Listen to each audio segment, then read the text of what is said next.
Hey everybody, Cole here with Classic Mini DIY, and today I've got part 3 of the 998 rebuild series.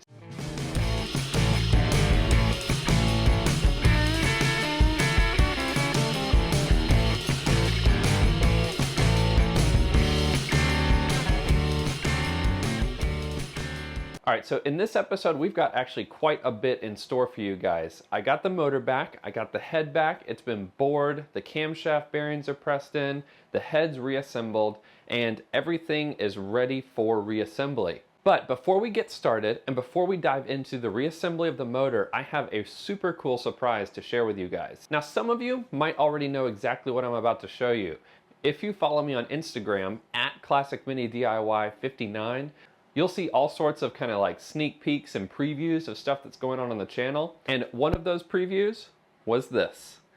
A brand new alloy valve cover, one of my favorite ones with the kind of slope on the valve cover, but a special custom twist that you can only get at Classic Mini DIY. And what that is a black crinkle coat. Now I can hold this up to the camera and show you all sorts of stuff, but let's cut to some like gratuitous high definition shots of this thing so you guys can see exactly what I'm talking about.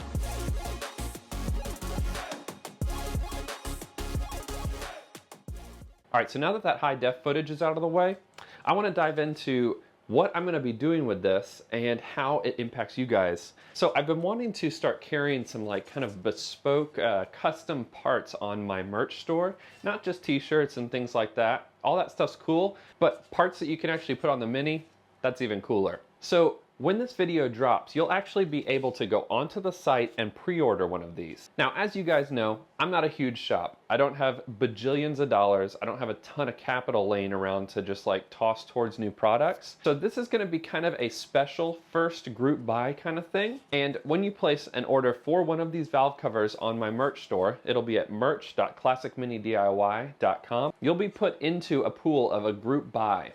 Now, I can only get about 5 to 10 of these things at a time and get them powder coated all at the same time. And obviously, the more people that get into a group buy, the less expensive everything comes down to. And my goal with these parts is to offer you guys the best price I possibly can. I just take a teeny little bit of profit margin off of the top, but all of those funds obviously come right back into the channel. I don't get that towards like bringing my wife out to dinner or, you know, working on our house or anything like that. Every single dollar made from that merch store comes straight back into the channel to make all this content that you guys see.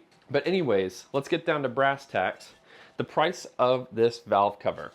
Now keep in mind, I have to import these, powder coat them, and then I gotta ship them to you guys. So the starting price, if it's outside of a group buy, is going to be $160 US. Now I know that's a little high, and I'm working to make that as low as possible, but for right now, that's as low as I can go if we're not doing a group buy. But for the first purchase, I'm gonna try and put together a group buy of at least 5 to 10 people, if not more. If more of you guys wanna buy this thing, you can go on and pre-order it.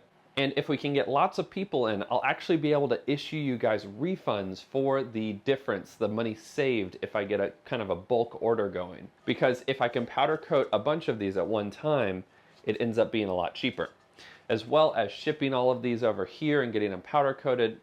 All in all, it just comes down to it being cheaper. So if you're interested in having a really, really cool bespoke valve cover, head over to the merch store, check it out, pre-order it, and if we can get enough people in on the pre-order, you'll be seeing a partial refund of the difference for the lower price. And I'm not sure what the lower price is yet. It depends on how many people get in and pre-order it. So that about covers it for the merch store. I won't talk about that anymore. Let's get into the 998 rebuild. I've got some exciting stuff for you guys. So while filming this, I ran into some snags, which I'll go into in a minute, but you guys will see the video at some points will kind of jump around, and that's because I started work on some stuff, had to get more parts, had to get new tools, yada, yada, yada. But we'll jump around a little bit. I'm I'm going to try and make it as sequential as possible, but if anything doesn't make sense, obviously post it in the comment section. Let me know if you have any questions. But first thing we're going to do is jump into taping the motor off so that the faces don't get rusty and we can get it ready to be painted after we put the crankshaft and do some other reassembly bits before then. Let's jump over to a quick time lapse of taping this motor off.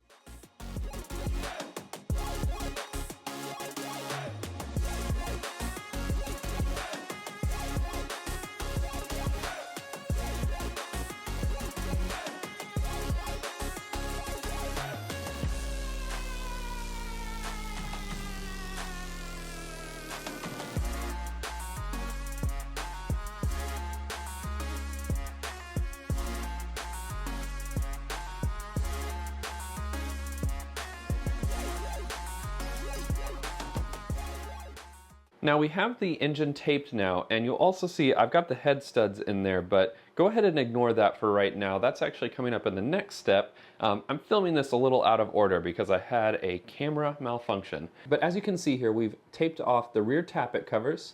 Now if you have the tappet covers and you install those, you don't have to technically tape this stuff off, but I don't have both of those in stock with me right now. I've got to connect up with Justin. It looks like we had a missing part in shipment between his house and mine. But then we move over here, and this is the right side of the motor.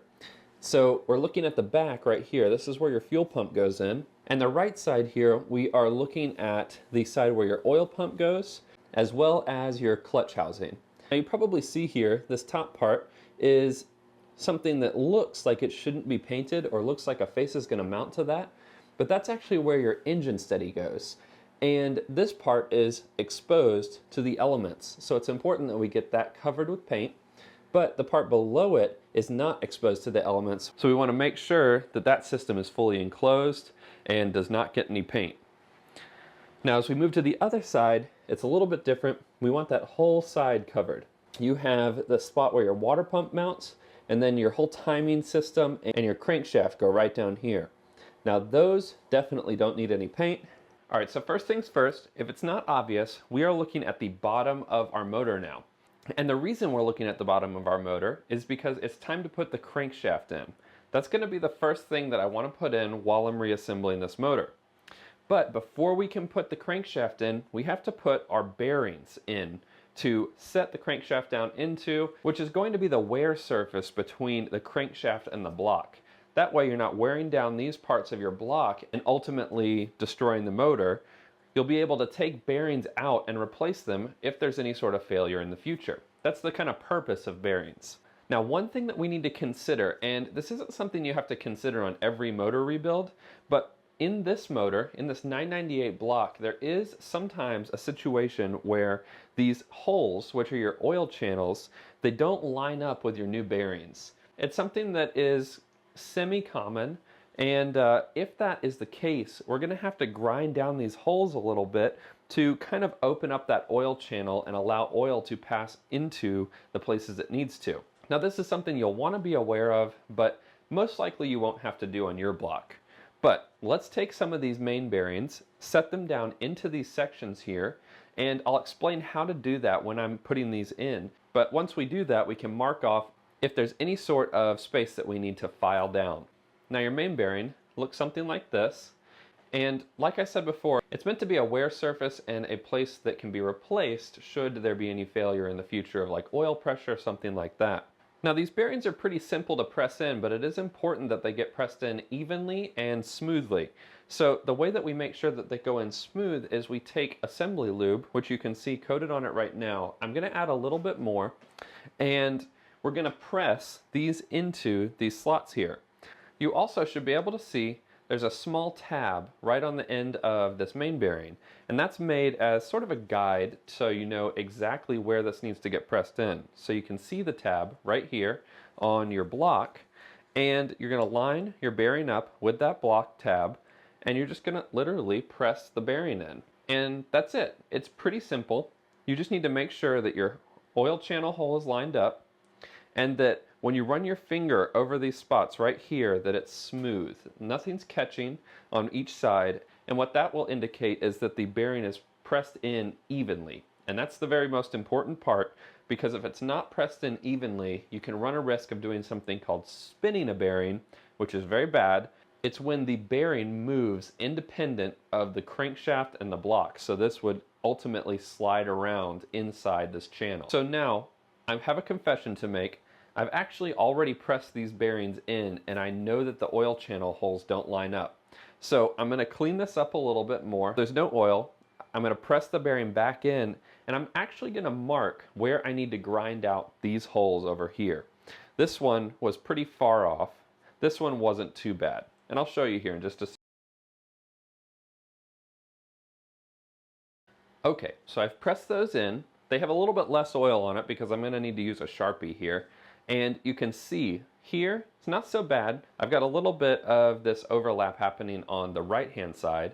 And then if we look over here on this bearing, it's much worse. This one is covering up almost 3/4 of that channel's hole. And if we didn't grind that hole out and we ran the motor like this, what you're running the risk of is starving the crankshaft bearings, as well as these spinning points, these friction points of the oil they need to properly lubricate and keep the surface of the crank and the bearing in good shape.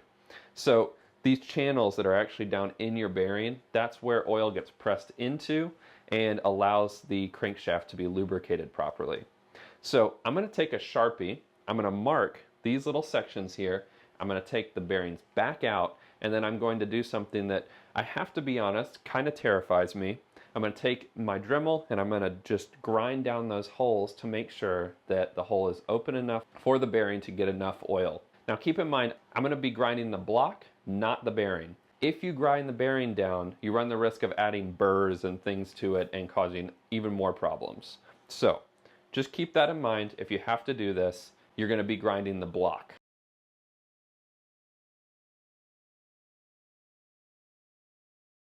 Alright, so now that we have those marked, you can see my little blue Sharpie marks there. It's time to grind these holes down. And now to do that, I got myself a little cordless Dremel. I'm hoping this is going to be strong enough. I've got a little stone bit on here, and we're going to see how this works out. And now I'm going to lay down some fabrics and some other stuff, catch the flinging metal and everything that's going to be flying around, but it's going to be important that you clean out these holes again. So you really flush those holes to get all of the extra metal out of those channels, because metal inside your oil channels can cause clogs as well as major problems for your crankshaft. Also, one last thing you do not want to forget is safety glasses. So make sure that you pull these out, put those on.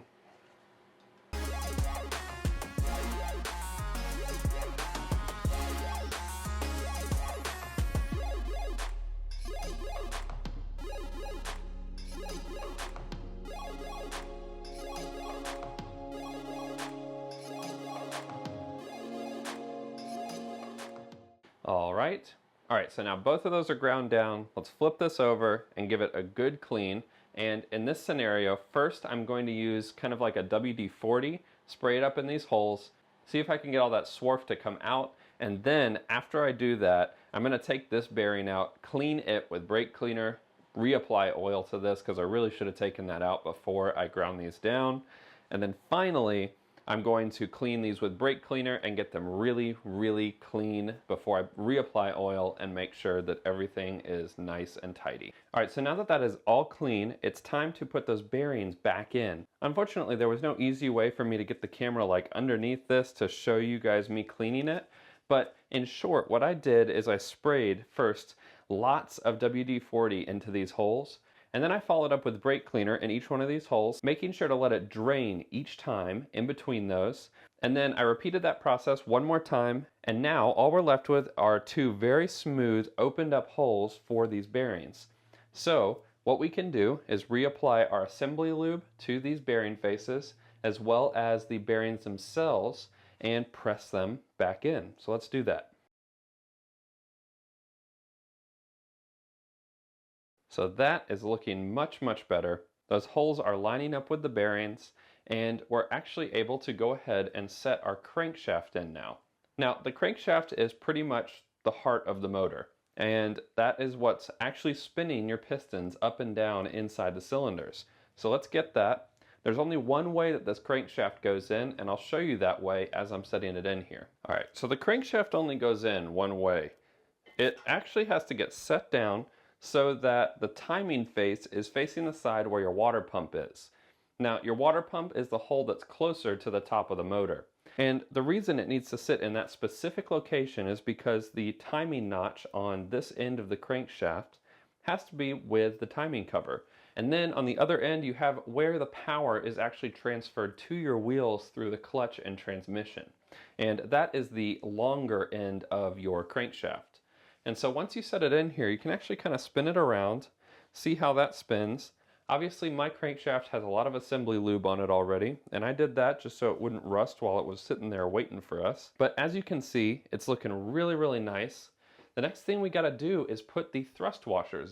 Now, if you're not sure what a thrust washer is, basically the thrust washer is meant to be a bearing face between the center cap of your motor and the sides of your crankshaft. This is what helps true up your crankshaft in the center of your motor, more so than obviously just setting it down in here, because as you can see, it moves back and forth, and the thrust washers are there to make sure that it doesn't. Now, this movement right here is something called end float, and there's a spec that the end float has to be within in order for it to be considered safe and ready for the motor to run. And that's the space that's in between the thrust washer and the face of the crankshaft at its largest gap. And I'll show you guys how to measure that here shortly, but let's go ahead and put these thrust washers in. And the way that we're going to do this is we're going to face the orange side of the thrust washer up against the side of your crankshaft. Now, these are kind of fun to put in because you do something called spinning them in. So you take your thrust washer and you actually set it on top, just like this. And I'm going to grab the other one as well, oil that up. Now, you probably saw me, I'm putting more assembly lube on these things, and you put assembly lube on pretty much everything as you're putting it together here. And you set this one on this side, and you'll also see the thrust washer that I grabbed is the one that doesn't have this tab on it. The one that doesn't have the tab is the one that goes towards the top of your motor, which in this case is upside down, so it's going to be the farthest bottom. And then you literally spin the motor so that these thrust washers slide into place on the bottom side of the crankshaft, or technically the top side of the crankshaft. And so you'll see both of those set down in there pretty nicely. I just pushed them in as I spun the crankshaft. Now, after you do those bottom ones, all that's left is to put the main cap on with the other two thrust washers, the ones with the tabs. We're going to put that on and tighten these bolts down to spec, which I'll show you here in just a sec. Now, with these top thrust washers, the easiest thing I've found is to get a lot of assembly lube and press these onto the side of the main cap here, and then we're going to slide these down in and into place. Now, throughout this process, after you've set this main cap down on here, the first thing you're going to want to do is make sure that this still has free play, and you don't want to, lose your thrust washers there too much, but you're going to want to make sure that it still freely spins. That's just to make sure that everything is operating the way it should.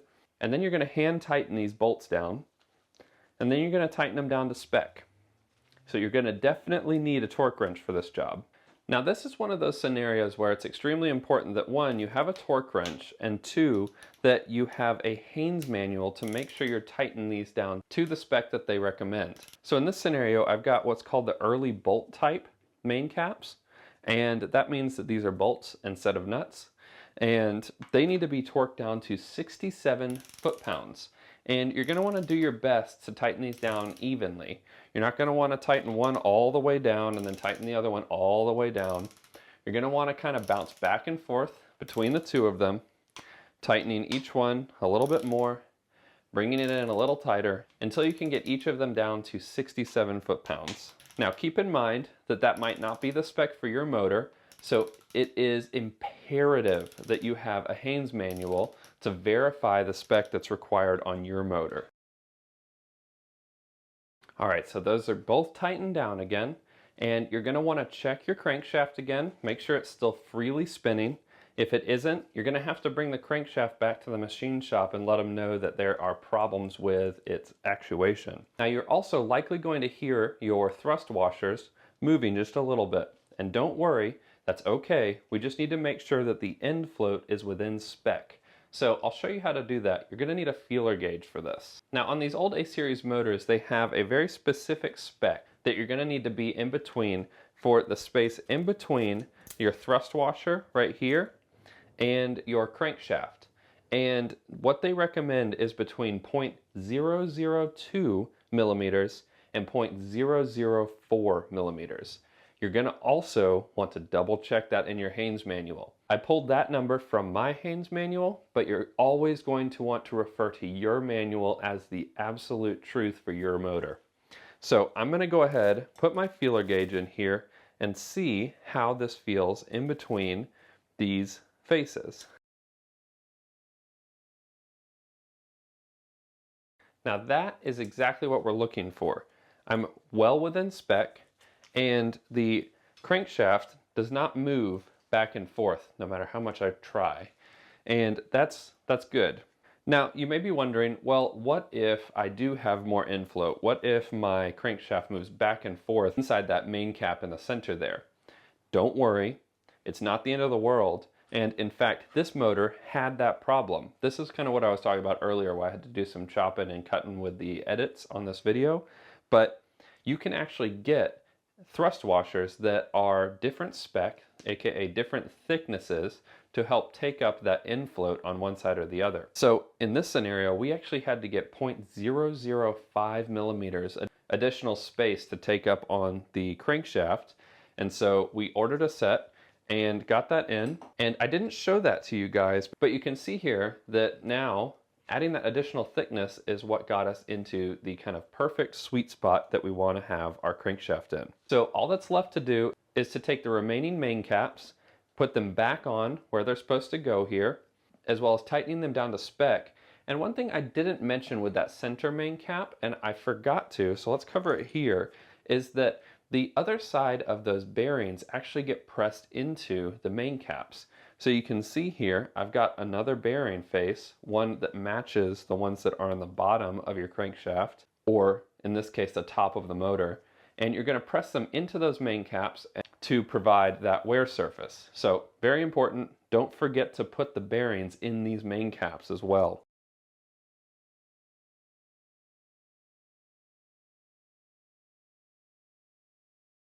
All right, wonderful. So now we have all of our main caps on. Everything is torqued down to the spec in our Haynes manual. And as you can see here, we've still got beautiful free movement of the crankshaft. It's not sliding back and forth, which means our end float is good. So now we get to move on to a fun part, and that is putting the pistons in this beautiful motor. So let's go ahead and flip this motor over and take a look at the top side. And before we can put them in, we've got to put some piston rings on the pistons. So let's head over and do that now. All right, so now we're back at the workbench. I've got one of the pistons laid out and my piston rings laid out. Now, for those of you who don't know, the purpose of a piston ring is to keep the oil from the areas of the motor that actually have oil bouncing around and lubricating the motor away from the combustion chambers, and to keep that combustion gas inside the cylinder and above the piston instead of passing around it and down into the transmission and the lower portion of your motor. Now, a year or two ago, I did a video on how to install piston rings on your piston. And if you want to check that out, it should be popping up in one of the corners of this video. But don't worry, I am going to go over how the piston rings work and what their purpose is here in this video as well. But I did a deep dive into that in that video that's linked above. Now, let's take a look at our piston. You have your connecting rod as well as the bearing face that actually mounts to your crankshaft. And then you have your piston head as well as the channels where the piston rings actually slide in and meet and sit to create a seal in your cylinder. So at this point in time, if you get a new set of pistons and you get a new set of piston rings to match those pistons, generally they'll come in a baggie that looks something like this. And thankfully, it makes it pretty much dummy proof, which makes my life a lot easier because I'm kind of a dummy. So each ring is numbered with the channel that it actually sits in on your piston. So first you have the ring that's at the top of your combustion chamber, You have a second ring that creates kind of a backup as a seal between the combustion chamber and your crankshaft and rod system. And then finally, you have a little bit different ring that is made to catch the majority of the oil and channel it back down into the oil chamber at the bottom of the motor. So with this nice diagram, it makes it a lot easier for us to install these and make sure we don't put them in incorrectly.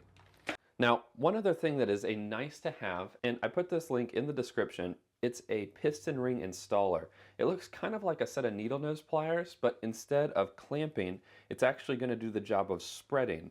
So it'll spread the ring out so you can slide it over the actual piston. Now, unfortunately, I don't have one of these, and it's not the end of the world if you don't have one. It just makes it a lot easier to install these and makes it so that you're less likely to damage the walls of your piston. But if you're careful, you can do this without those.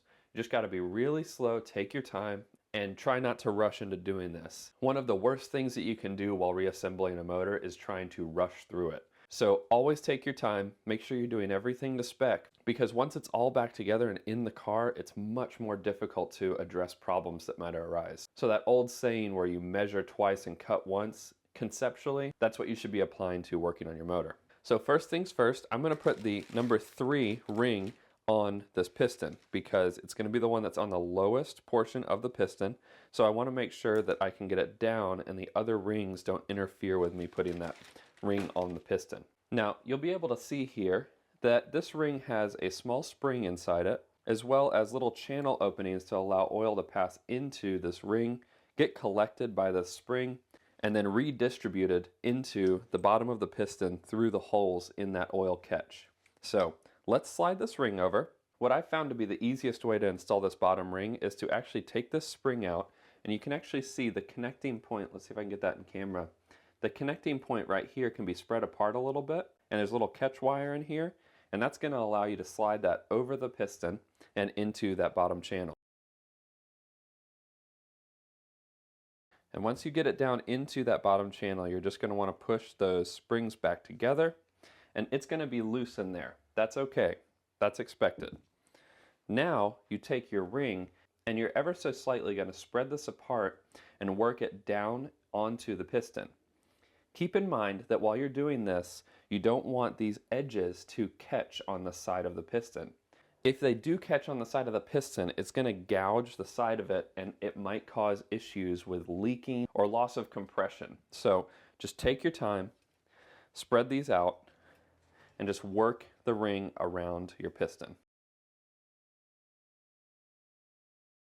Now, one thing you're also going to want to make sure you do is don't spread that ring too far, because these rings do break. They really like to break, in fact. All right, there we go. So as you can see, this ring is loose in here, and that's totally normal. When you actually install this piston, which I'll show you in a little bit here, these actually get pressed together and it'll slide down into that cylinder. But until then, it's going to be loose. Just make sure that it doesn't pop off of that channel, and it can sit in there free form while we put the other rings on. Now, moving on to the second ring, the second channel. These rings are primarily used to keep compression in your motor. So the first one was for your oil pressure, to keep the oil down. The next ones are going to be for combustion chamber pressure. Now, these ones also need to go on a specific way. They have a small ridge or a small lip on one side. Let's see if I can get that in the video here. You can see that there, it's got a little lip on one side, and then the other side is completely flat. Now, most rings, when you get them new, are going to have stamped a very small set of words, and usually it'll tell you what side is meant to go to the top.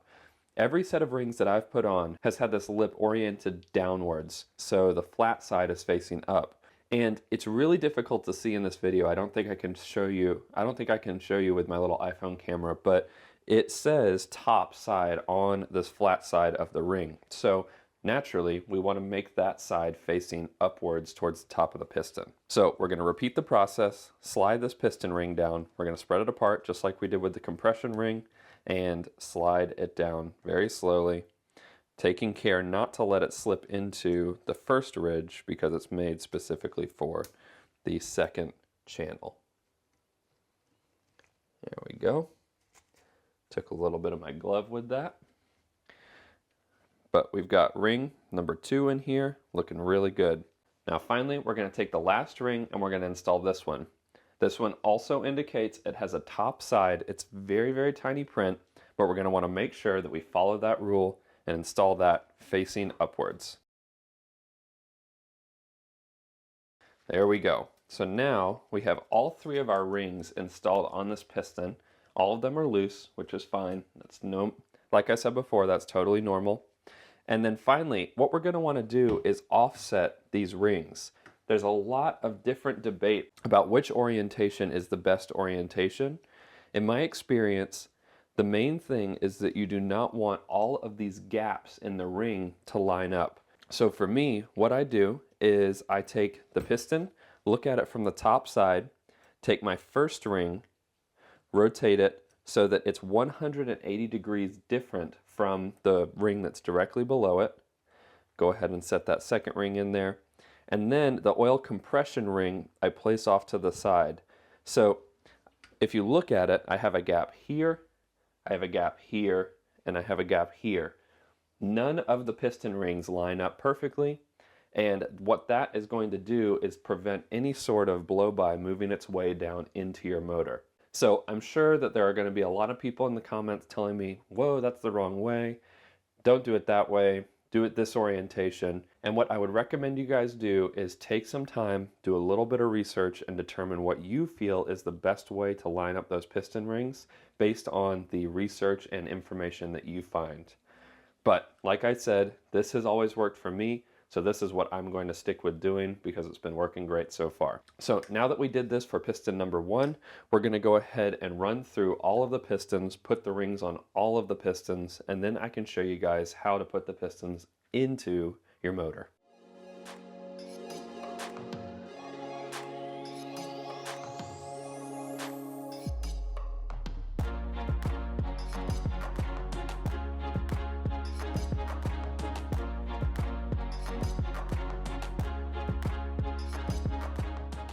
Now, just like the crankshaft with the main bearings, the pistons also require bearings inside the connecting rod to make sure that there is a wear surface and a failure point between the connecting rod and the crankshaft, so that in the unlikely event that you lose oil pressure, you won't end up damaging the connecting rod or the crankshaft too terribly unless the oil pressure loss is prolonged and you have many other issues with the car. When these pistons were actually removed from the car, Justin actually marked each one of these pistons with the position it was in the engine. So there are ticks across these connecting joints that say 1, 2, 3, and then 4.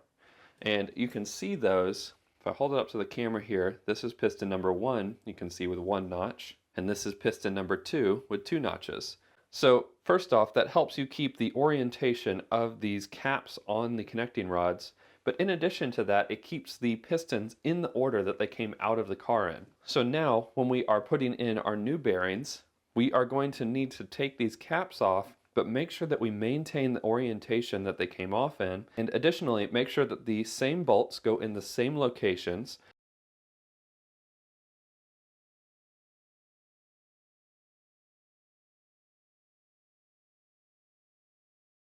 Alright, great. So now all of those are disconnected. All that's left to do is actually put the new bearings into the locations they go on your connecting rod. Now, just like with your crankshaft, you're going to want to use assembly lube to put this stuff in. And so we've got this here. Flip these upside down. Apply a drop of assembly lube to each one of these. Alright, and so I'm going to take each one of these, apply some more assembly lube to it, and rub it around, kind of distribute it across that bearing face on both sides. And then this bearing actually gets pressed into the notch on the actual face. So you'll see a small notch right here, and there's a notch on the bearing here as well. So you're going to actually just press this into this connecting rod cap.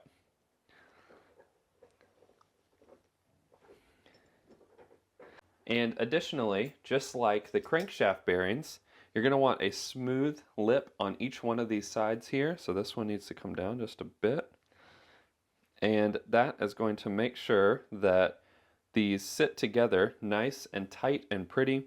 So you're just going to repeat that process across all of these different faces. Assembly lube on the bearing, press in, press in, press in, so on and so forth. It's pretty straightforward, not too complex, but just keep in mind that you want a very clean surface on both your bearing.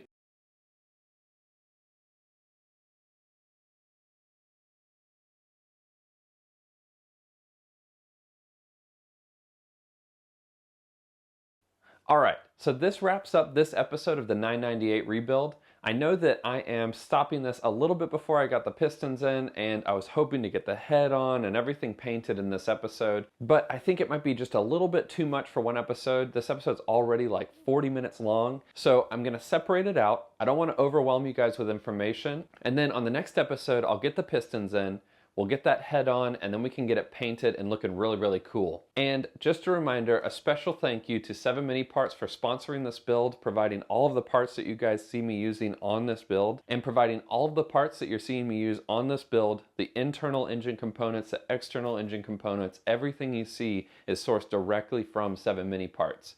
If you guys are in North America and you're looking for mini parts for your classic Mini, head over to 7int.com. And if you're looking for any of the parts used in this episode, they've issued a coupon code that's good until the date on the side of the screen here, and the coupon code is showing up at the top of the screen. And if you're wondering, Cole, why don't you just read those out? It's because they generate the coupon after I make the video. So this is when it's going to expire. This is the coupon that you can use, and it'll give you the listed percentage off any of the parts that are listed in the description below. So thank you so much for supporting the channel, 7 Mini Parts. And one last thing, don't forget to check out that new valve cover that I have on my merch store. If you're interested in having that on your classic Mini, go ahead and click the order button, pre-order that, and I can get a group buy together, and hopefully I'll be able to issue you guys a small refund for a discounted price on that valve cover. So a big thanks to everyone for watching, and until next time, enjoy those minis and motor on.